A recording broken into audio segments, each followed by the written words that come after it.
চট্টগ্রাম বন্দরে বর্তমানে তরফদার রুহুল আমিন, যে আওয়ামী লীগের একজন দোসর, কথিত আছে সে সজীবদের জয়ের ক্যাশিয়ার হিসেবে কাজ করত। সাইব পাওয়ারটেকের মাধ্যমে এই বন্দরের ডাবল বোর্ডিং পোর্ট এইটা হচ্ছে মেনটেন করে। বলা যায় যে এখানে চট্টগ্রামে বন্দরটা আসলে সে মানে সিন্ডিকেট বানায় ফেলছে, তার বাইরে আসলে কিছুই হয় না।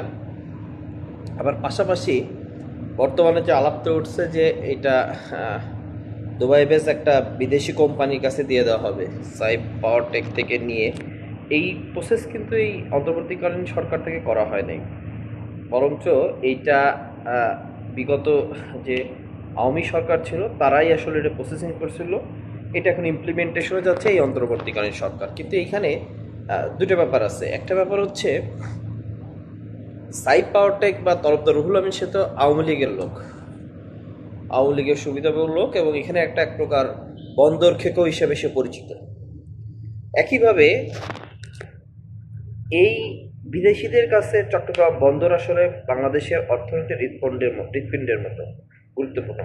পাশাপাশি আপনারা জানেন রাখাইন করিডোর হচ্ছে একটা, যেটা নিয়ে বিভিন্ন আলোচনা সমালোচনা আছে, এবং স্যাটেলাইট ভিত্তিক যে স্টারলিংকের যে নেটওয়ার্ক নেওয়া হচ্ছে, এরকম একটা নিউজ চাউড আছে যে এই স্টারলিংকের স্যাটেলাইট ভিত্তিক স্টারলিংক যেটা বেজ স্টেশন লাগে তার একটাকে উখিয়ায় বসাবে। তার মানে এই যে স্টারলিংকের স্যাটেলাইট ভিত্তিক যে নেটওয়ার্ক স্টারলিংক, সেটা বেজ স্টেশন উখিয়ায় করা, এই বন্দর পোর্ট বিদেশিদের দেওয়া এবং রাখাইন করিডোর করা, এই তিনটা যদি কোনোভাবে ম্যাপিং করা হয়, এবং এখানে আসলে দেশের সার্বভৌমত্বের ঝুঁকির কোনো জায়গা আছে কিনা, এইটা যারা বিশেষজ্ঞ আছে তাদেরকে পর্যালোচনা করতে হবে। কারণ দেশের সার্বভৌমত্বের ব্যাপারটা তাকে খুব মানে কেয়ারফুলি এটা দেখতে হবে।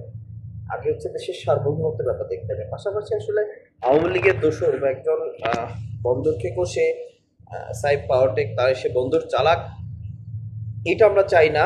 কিন্তু দেশে যদি রাখতে চাই তাহলে ক্যাপাবল যে এই বন্দর চালাইতে পারবে এরকম ক্যাপাবল অল্টারনেটিভ আমাদের আছে কিনা, এটা আর একটা প্রশ্ন। কিন্তু কোনোভাবেই দেশের সার্বভৌমত্বের সাথে আপোষ করা যাবে না, আগে দেশের সার্বভৌমত্বের ব্যাপার। সুতরাং এই বন্দর বা পোর্ট বিদেশিদের কাছে দেওয়া, রাখাইন করিডোর এবং এই যে স্টারলিংকে স্যাটেলাইট ভিত্তিক নেটওয়ার্ক, এই তিনটা মানে এর বেজ স্টেশন উঠিয়ে বসানো, এই তিনটা ব্যাপার নিয়ে খুব বেশি দেশের যারা নিরাপত্তা সংশ্লিষ্ট লোক আছে তাদের পর্যালোচনা করতে হবে। কারণ আমরা জানি যে অলরেডি একটা কথিত আছে যে এরকম যে রাখাইন এবং আমাদের হিল ট্র্যাক চট্টগ্রাম এরিয়া নিয়ে, হিল ট্র্যাক এরিয়া এবং চট্টগ্রাম একটা কৌশল নিয়ে এখানে একটা রাখাইন রাষ্ট্র করার ষড়যন্ত্রের কথা আমরা বিভিন্ন মাধ্যমে শুনতে পারি। তো এটা সরাসরি আসলে দেশের সার্বভৌমত্বের জন্য হুমকি।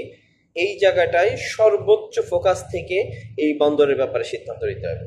ধন্যবাদ সবাইকে।